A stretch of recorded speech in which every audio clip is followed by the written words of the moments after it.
amigos televidentes, muy buenos días y gracias por acompañarnos en otra entrega de Puntos de Vista.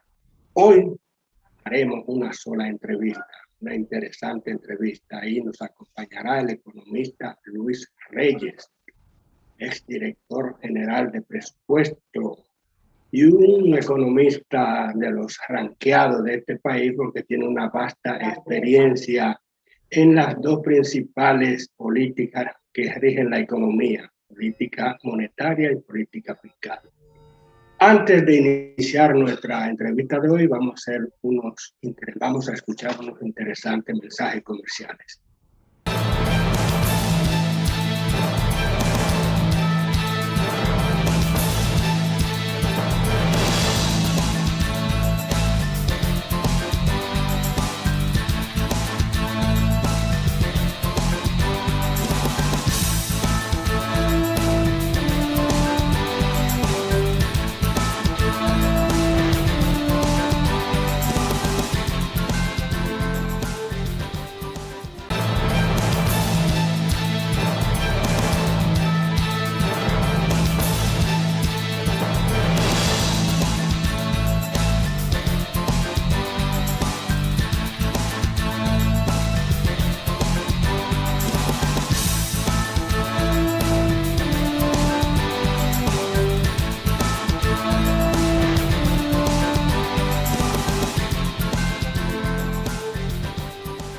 Don Luis Reyes, buenos días y bienvenido a su casi casa, diría yo, una parte de la televisión.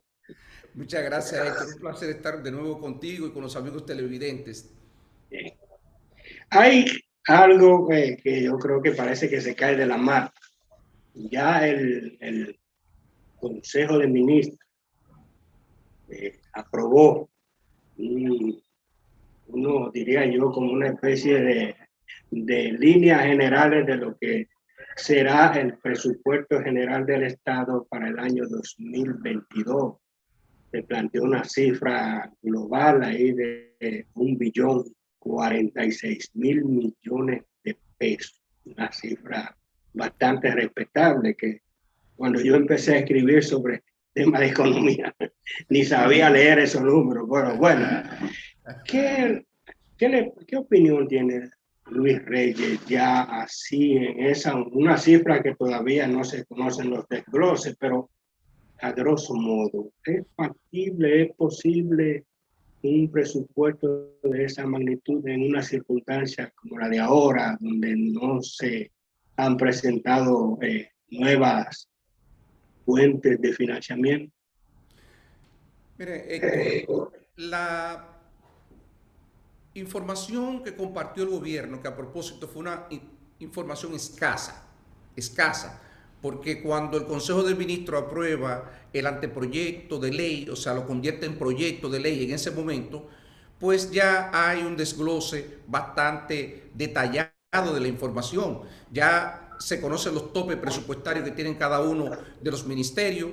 En el argot presupuestario se llaman capítulos. También se conoce la estimación de ingresos y ahí se definen el énfasis que va a hacer el gobierno en lo que son sus prioridades en términos de políticas públicas. Esto es en términos de asignación de recursos. Entonces, no obstante eso, el gobierno fue muy cauto, muy prudente en la información que compartió. Yo diría que fue un tanto mezquino porque creo que pudo haber compartido mayor información, pero eso nos lleva a un tema en el cual uno debe de hacer la salvedad de que uno no puede hacer afirmaciones categóricas porque más bien vamos a entrar en lo que serían conjeturas alrededor de la información que se conoce y lo que uno puede inferir en base a la formación y la experiencia profesional que uno tiene. Entonces, respondiendo a tu pregunta, digo lo siguiente. Mira, el gobierno enfrenta una situación terriblemente compleja, que lo hemos dicho, lo hemos debatido, hemos tenido oportunidad de compartirlo en otras oportunidades contigo y con los amigos televidentes. El gobierno necesita disminuir el déficit, pero el gobierno no le es tan fácil disminuir el déficit porque la pandemia, aunque hemos hecho progresos importantes, todavía no cede. Hay que continuar ejecutando gastos en el sector salud, en toda la parte sanitaria, pero por otro lado tenemos que el sector eléctrico, la factura eléctrica está aumentando de manera considerable, estamos viendo la tanda de apagones que está viviendo el país, vimos que en el presupuesto reformulado se le aumentaron 150 millones de dólares este año, un monto similar habría que incrementarle el próximo año. Pero recordemos también que los intereses de la deuda deben de ser mucho más altos que lo que nosotros estamos pagando este año. Y ya nosotros estamos pagando 180 mil millones de pesos. Estaríamos esperando estimaciones de, pago de intereses para el próximo año de alrededor de 200 mil millones de pesos. Pero el 4% de educación preuniversitaria eran 190 mil millones, son 190 mil millones este año que se están ejecutando, y para el próximo año, con el aumento enorme del Producto Interno Bruto nominal, como resultado del crecimiento económico en términos real por un lado, pero por otro lado de la inflación, estamos hablando de un crecimiento de aproximadamente un 20%, 10 de crecimiento real, pero 10 también de inflación. Entonces, al expandirse el Producto Interno Bruto de manera tan significativa, eso, recordemos que es la base sobre la que se va a aplicar el 4% de educación destinado a la educación preuniversitaria. Entonces, eso nos va a hacer incrementar también los montos que tenemos asignados. Entonces, si tú tomas los gastos que tiene que mantener el gobierno en los programas sociales que este año, se incrementaron, los aumentos que realizó a la Policía Nacional, a los médicos, y que también tenía pendiente a los miembros a los empleados, a los oficiales y miembros del Ministerio de Defensa y otros sectores más. Entonces, estamos hablando de gasto fijo, gasto que el gobierno, una vez adopta la decisión, muchos de ellos, recordemos, no se aplicaron durante todo el año, sino solamente a partir del mes de julio, lo que significa que para el próximo año va a haber un incremento igual que el que hubo este año, porque va a impactar el año completo de enero a diciembre. Este año, en el caso de los médicos y en el caso, creo que también del Ministerio de Defensa, solamente impactó el segundo semestre del año.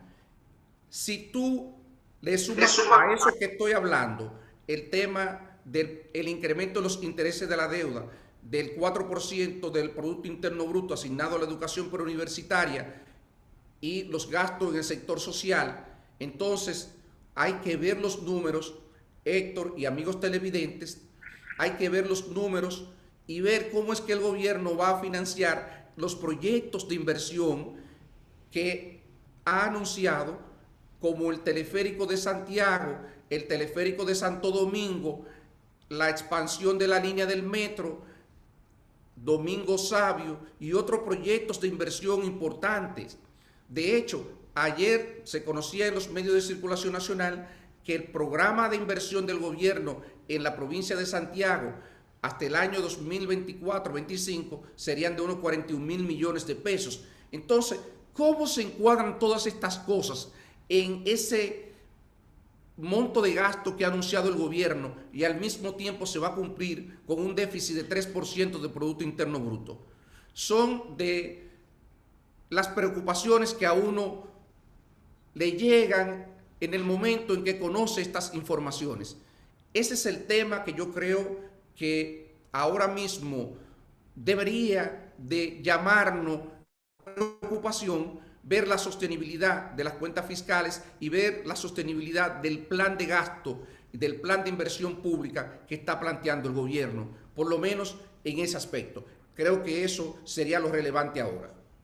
Un aspecto que ha llamado la atención es entre la gente que sigue el tema económico y bien el presupuestario, es que como que el tema de la reforma no se toca, y ha surgido la inquietud entonces, ¿cómo se podría financiar? ¿Es sostenible? ¿Es posible un presupuesto de esa envergadura, o por lo menos en las cifra macro que se conoce, sin un apalancamiento de una mayor tributación, de una reestructuración del esquema tributario impositivo. Ustedes recordarán, usted recordará, y el público que nos observa en este momento, recordarán que durante la pasada administración se discutió mucho el tema de incremento salarial, sobre todo a los policías, y el compromiso de esta administración de que aumentaría a $500 el salario de un raso de la Policía Nacional. Y obviamente eso es algo que es deseable, y es algo que yo he defendido, y es algo con lo que yo estoy de acuerdo. Sin embargo, durante los 8 años de administración del presidente Danilo Medina, nosotros nunca pudimos avanzar como quisimos en ese aspecto, porque siempre teníamos temor de generar compromisos presupuestarios que introdujeran más rigidez de la que ya tiene el presupuesto nacional. Y ahora paso a responder la pregunta, la preocupación que tú planteas. Yo creo que el gobierno, un poco atrapado por su discurso de campaña, por su promesa de campaña, y otro por una realidad social que no podemos negar, porque es cierto que la Policía Nacional gana poco y es cierto que los médicos han dado un tremendo ejemplo de compromiso con el manejo de la pandemia y que se hacen merecedores de reconocimiento.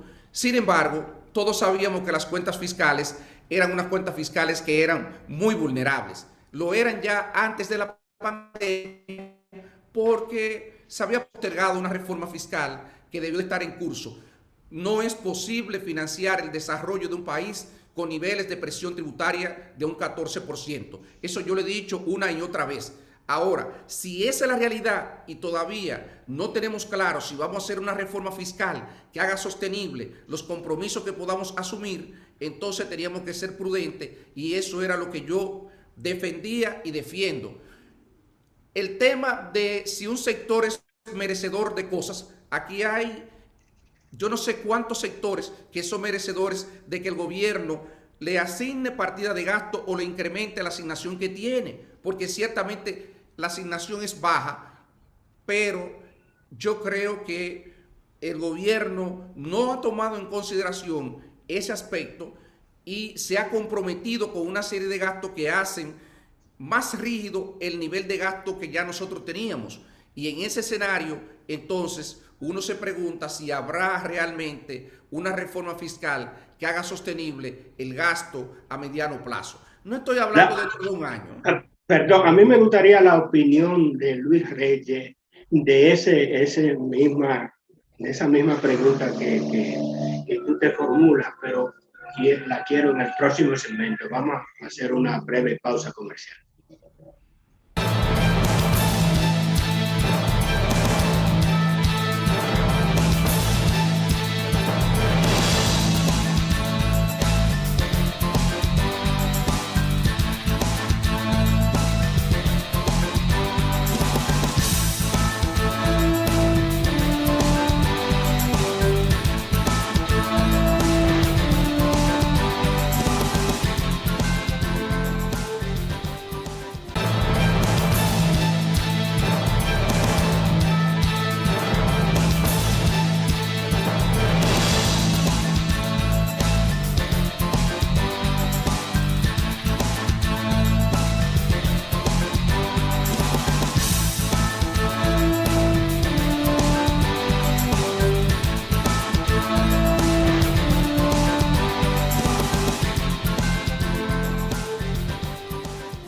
Continuamos la conversación con el economista Luis Reyes, ex director general de presupuesto. Él señalaba, se preguntaba en el segmento anterior como si es posible en un esquema fiscal de tantas rigideces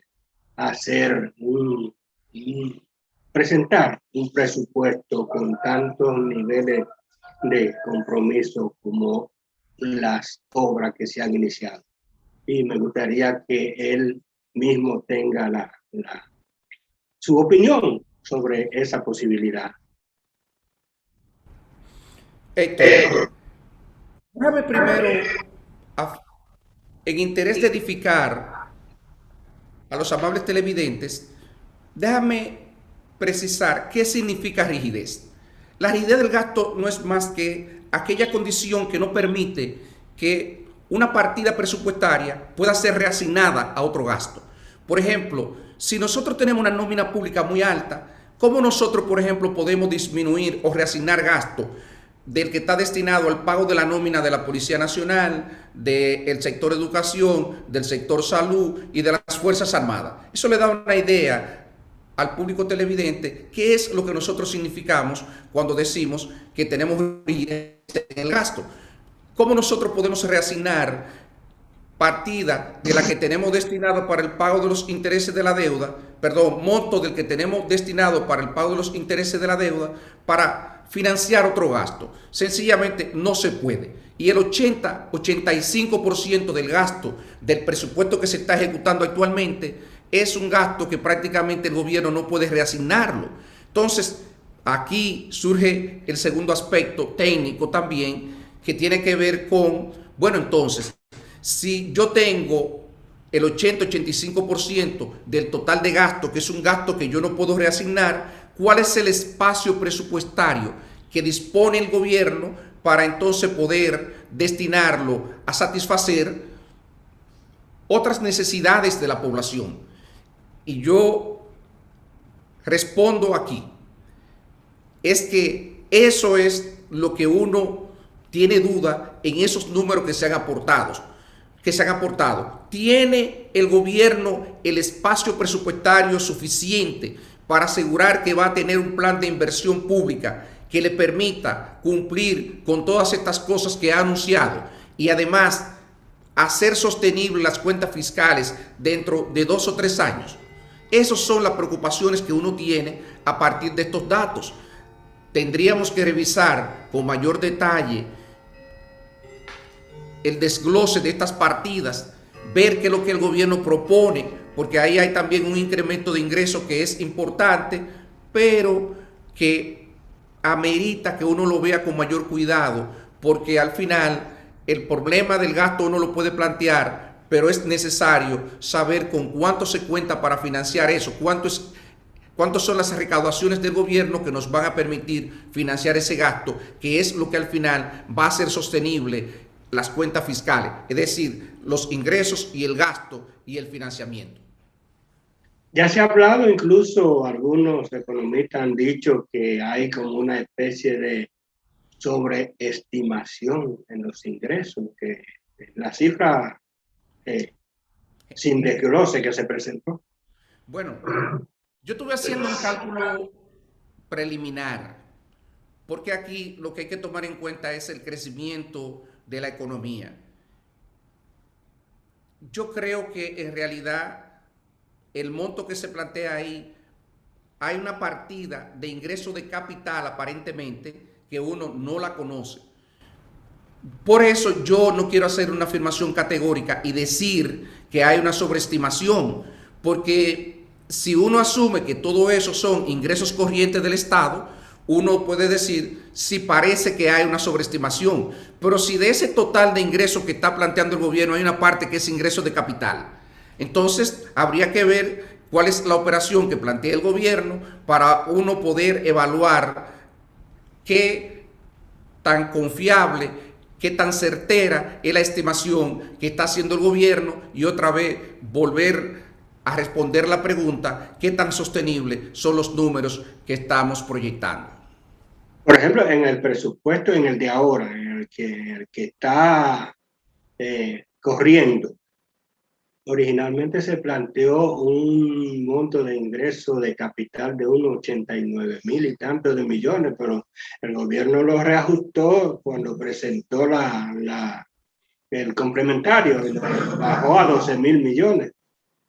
Parece que no era posible ejecutar. De Punta Catalina, que eran los ingresos que tenía firme, que son el aporte que hace la empresa de Punta Catalina al gobierno y que desde el año 2019 lo ha venido aportando año tras año.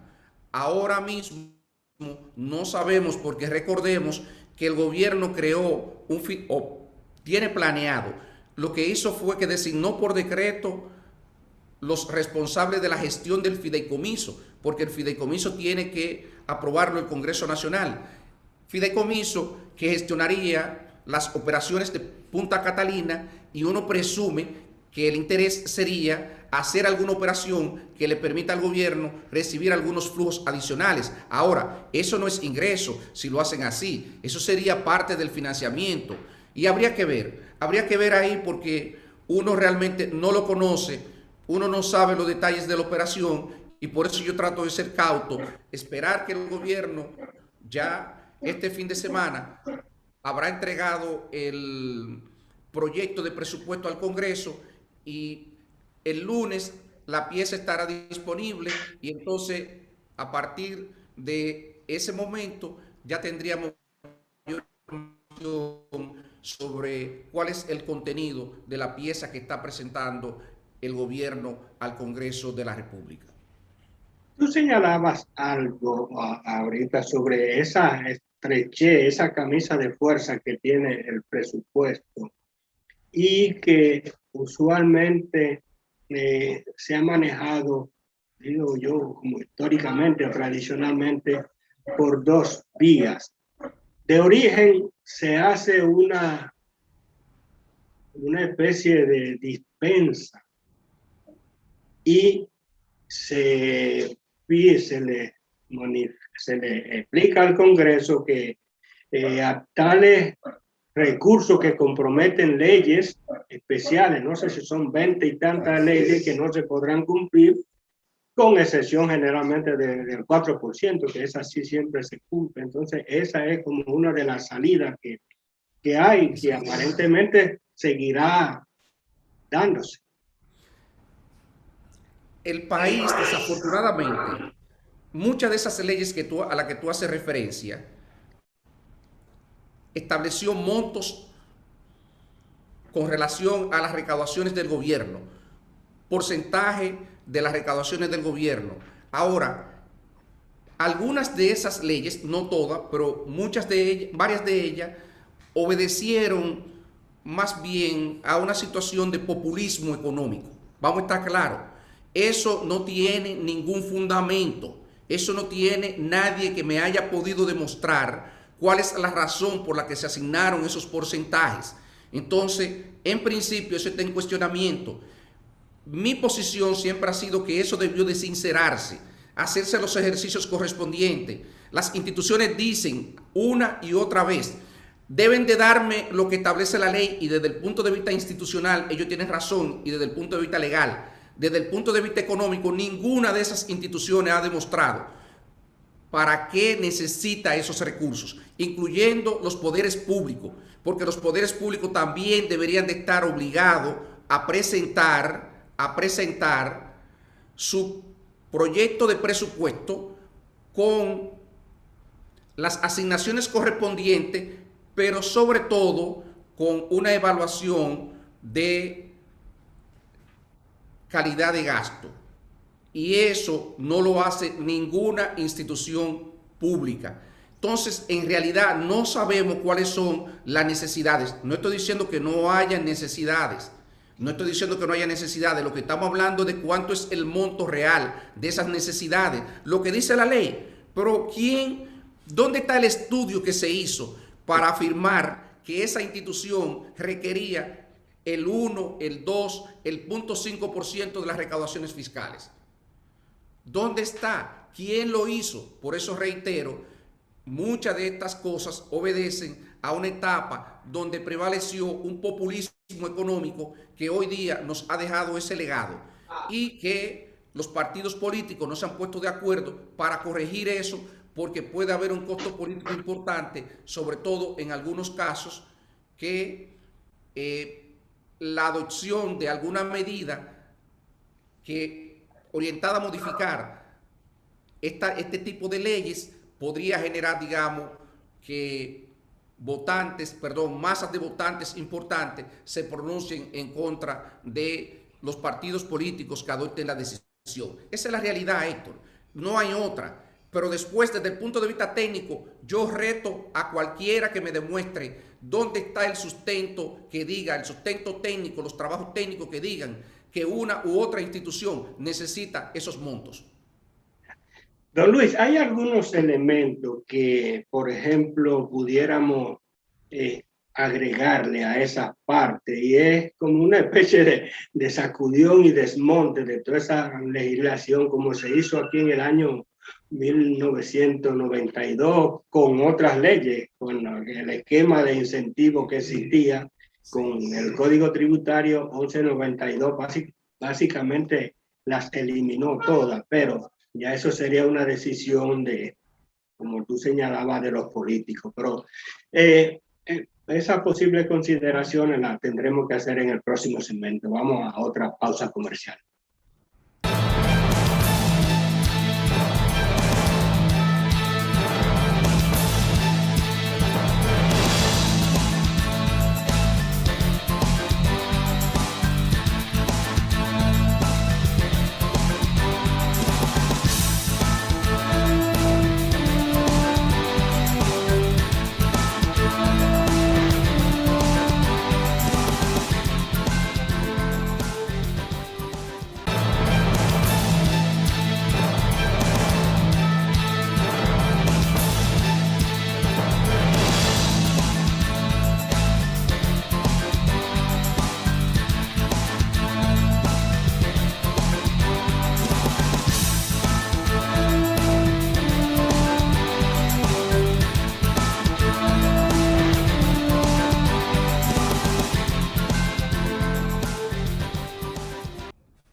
Continuamos la conversación con el economista Luis Reyes.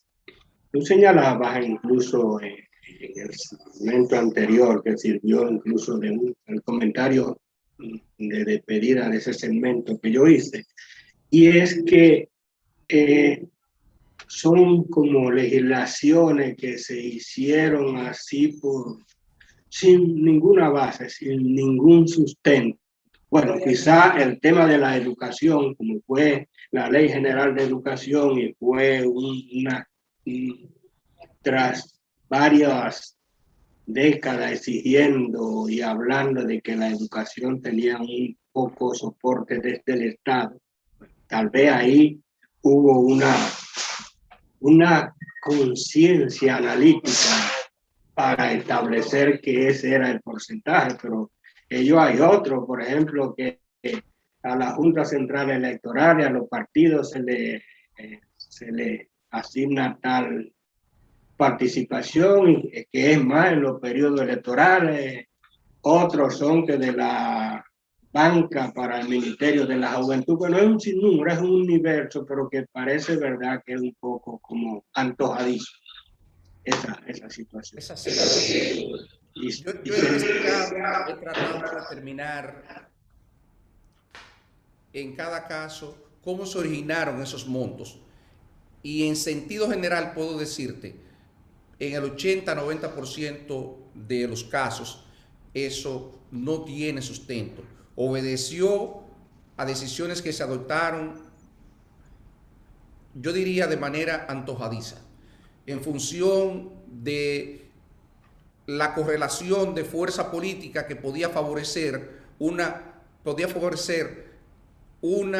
o más de esas leyes. Pero no ha habido nadie, incluso he hecho algunas consultas con organismos internacionales y la respuesta que he tenido es esta que te doy. No hay, de hecho, los organismos internacionales y particularmente el Fondo Monetario Internacional durante muchos años ha recomendado precisamente que se elimine eso, porque hoy día eso no es una buena práctica presupuestaria, precisamente por la rigidez que le introduce al presupuesto. Porque si nosotros fuéramos a asignar la totalidad de los recursos que establecen estos proyectos de leyes, aproximadamente el 66% del presupuesto ya estaría comprometido. El 66% ya estaría comprometido. Si nosotros fuéramos a cumplir con eso. Y el déficit público aumentaría, en lugar, por ejemplo, del 3% que tenemos ahora, hace años que las cuentas no fueran sostenibles. El déficit público anual fuera 5%, el sector público no financiero. Más, posiblemente 6, 7%, porque el déficit del sector público no financiero puede andar entre 2,5, 3, dependiendo de cómo se comporte el sector eléctrico, pero digamos que 5%, 5% más el déficit del Banco Central sencillamente lleva las cuentas a una condición de no sostenibilidad en muy corto plazo. Tú citaste una proporción ahorita que a mí me llamó, la recuerdo y ahora te la presento como forma de una pregunta más amplia, y es que el 85% del presupuesto está prácticamente en carga fija, prácticamente en gasto corriente. Eso fue lo que tú dijiste y lo que interpreté. Entonces, si solo se deja en teoría, que a lo mejor en la práctica es menor, un 15% para inversiones públicas, para gastos de capital, que es generalmente donde se motoriza la economía.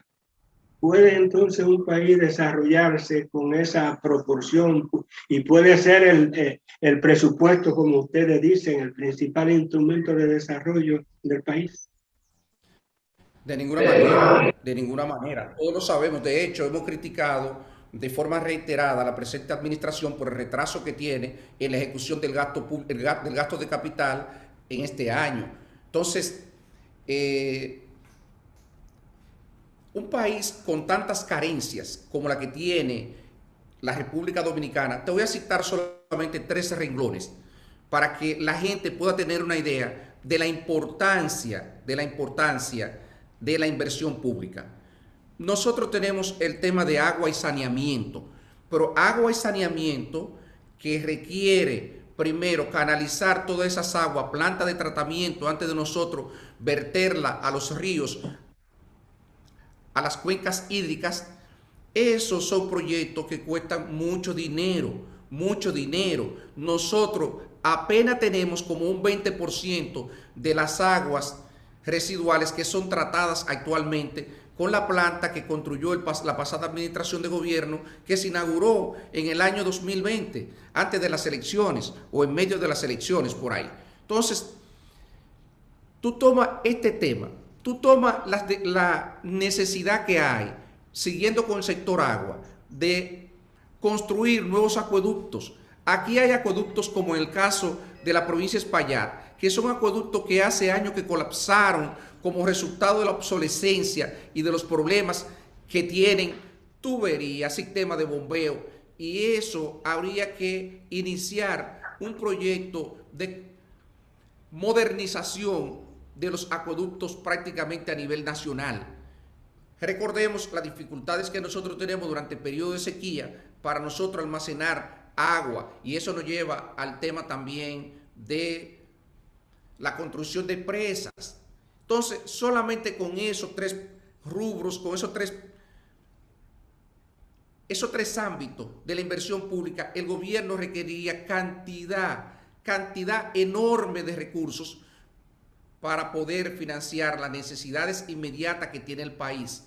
Entonces, y eso es un tema central. El tema agua es un tema central para la salud y el desarrollo de la población. Amén de otras inversiones que tiene que hacer, por ejemplo, en el sector eléctrico para disminuir las pérdidas de transmisión del sector eléctrico. Se estiman en más de 600 millones de dólares, pues estaríamos hablando de 30, 40 mil millones de pesos. Entonces, si ustedes se ponen a observar las necesidades que hay de financiar estas cosas, el gobierno, con los niveles de inversión inferiores al 15% que hemos estado teniendo en los últimos años, eso desemboca en la situación que estamos viviendo, una situación de insatisfacción de la población, porque el gobierno no está en capacidad de suplir las necesidades, de suplir las expectativas de la población. Y ahí es donde nos encontramos. Entonces, claro que la inversión pública es muy, muy baja. Sumamente baja.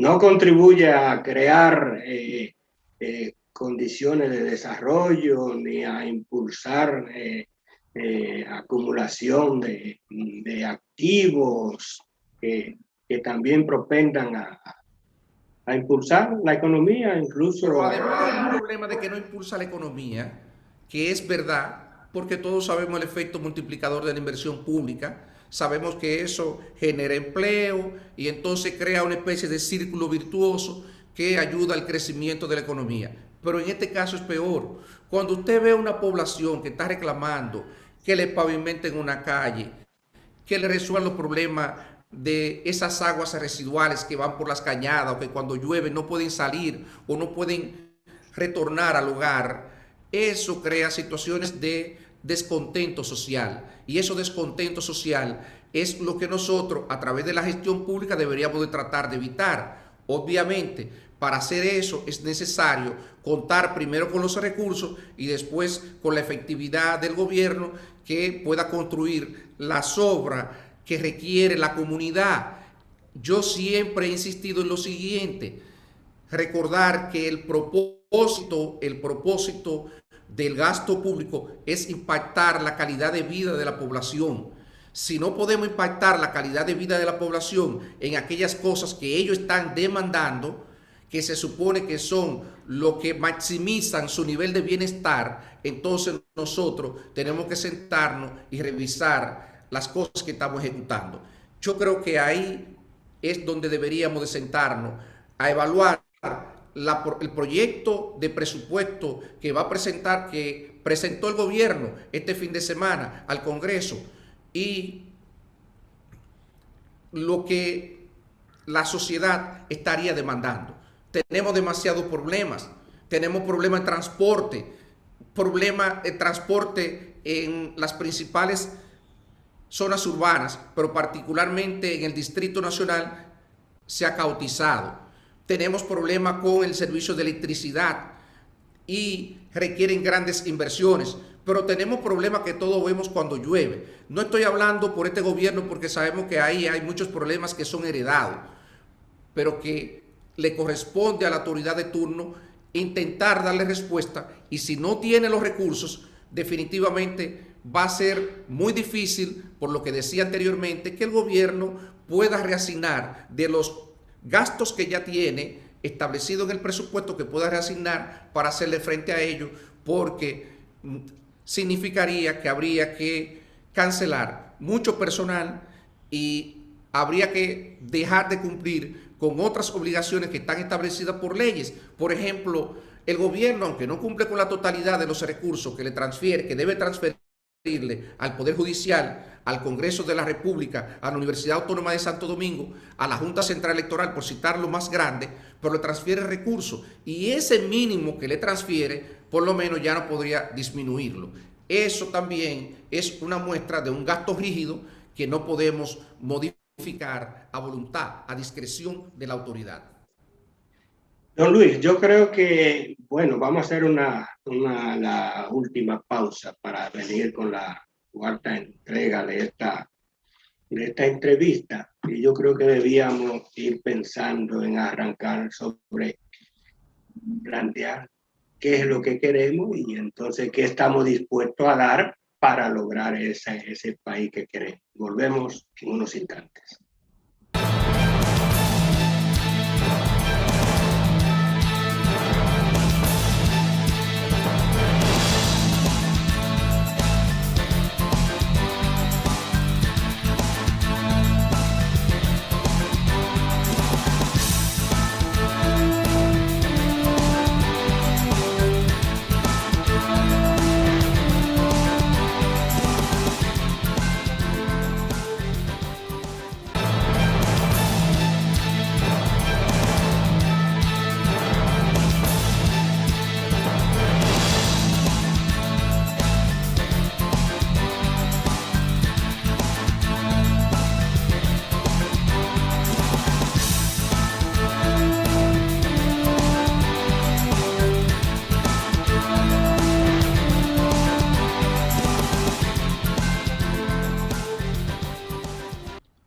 Concluimos esta interesante entrevista con el economista Luis Reyes, por todas las explicaciones técnicas que tú has hecho en los segmentos anteriores. Yo me parece que es como ya tiempo de que haya una especie de discusión global de el país que queremos y cómo queremos financiarlo, cómo podemos cada quien aportar para que todas esas ideas de desarrollo económico y social que se quieren se plasmen y que el presupuesto sea la guía a seguir. El pacto social implícito.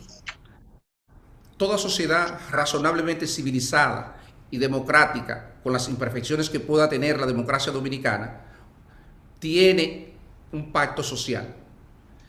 Y en ese pacto social se supone que hay una serie de deberes y de obligaciones que se reconocen. El tema de la financiación del desarrollo tiene que ver con una discusión en los términos que tú planteas. Primero tenemos que respondernos la pregunta: ¿cuál es el tipo de sociedad que nosotros queremos? Y a partir de ahí entonces hay que definir cuál es el rol que nosotros queremos que cumpla el Estado para nosotros alcanzar esa sociedad. Y obviamente si yo quiero tener una policía de primer mundo, que es un tema que la presente administración se lo ha propuesto. Tú sabes, cuando tú me preguntabas al inicio sobre el tema de la asignación de gastos, si podíamos cumplir con el 1.046.000.000.000 de pesos que que ha planteado el gobierno, si eso era suficiente para darle respuesta. Yo quiero ver cuánto tiene asignado la Policía Nacional para su transformación. ¿Por qué? Porque nosotros, con los recursos que le asignamos a la policía, no es verdad. De hecho, nosotros podemos aumentar el salario a todos los miembros de la policía y hacer lo que planteó el gobierno, de que un raso gane $500 y esos recursos no tener ningún impacto en términos de calidad de gasto. De hecho, yo critico la presente administración porque la presente administración habla de calidad de gasto, pero no ha habido ningún funcionario de este gobierno que defina qué es lo que significa calidad de gasto para ellos. ¿Qué es calidad de gasto para ellos? No hay quien lo defina.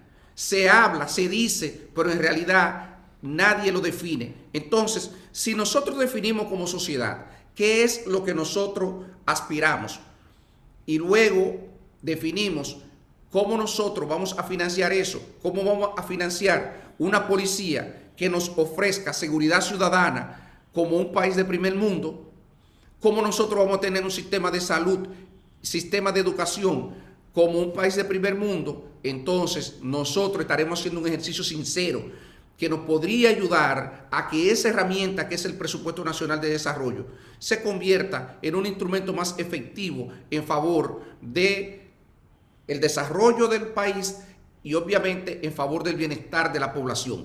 Mientras no se haga eso, yo creo que nosotros estaremos haciendo un ejercicio retórico, pero que no va a conducir a ningún lugar. No hay forma de que nosotros podamos avanzar porque el gobierno nos diga solamente esto es lo que nosotros queremos. Hay que preguntarle a la sociedad, porque quien va a consentir una reforma fiscal, ¿quién es? Es la sociedad. Y yo creo que no se ha hecho ese ejercicio de convencer a la sociedad que revisemos el pacto social y obviamente a partir de ello entonces que se establezcan una serie de acciones orientadas, encaminadas a lograr primero identificar en qué vamos a gastar, cómo lo vamos a gastar, porque ese es el otro tema. Por eso insistía que alguien defina qué calidad de gasto, porque cuando definamos qué calidad de gasto y definamos entonces en qué vamos a gastar conforme a esta metodología que nos puede garantizar calidad en la ejecución del gasto, entonces va a ser más fácil que podamos definir el tema de la financiación del presupuesto y la financiación del desarrollo. Una presión tributaria favorablemente calculada de 14% es una posición buena para lograr todos esos objetivos de cosas del primer mundo. Mira, nosotros tenemos la presión tributaria, la segunda o la tercera más baja de América Latina, con una presión de 14% que, como tú señalabas, está favorablemente estimada en 14%. No hay ningún país, y eso está documentado por grandes economistas, que haya alcanzado unos niveles de desarrollo con los niveles de presión tributaria que nosotros tenemos. Recordemos lo que dijo don Pepe Mujica a raíz de una visita que realizara al país, asombrado, cómo nosotros con los niveles de presión tributaria que tenemos hemos podido alcanzar estos niveles de desarrollo. Hemos hecho magia, esa es la realidad, pero eso no puede ser así de manera permanente, porque no es verdad que vamos a alcanzar esos niveles de desarrollo con esos niveles de presión tributaria. No es cierto. Decir lo contrario sería faltarnos respeto en términos profesional y obviamente faltarle respeto a la población.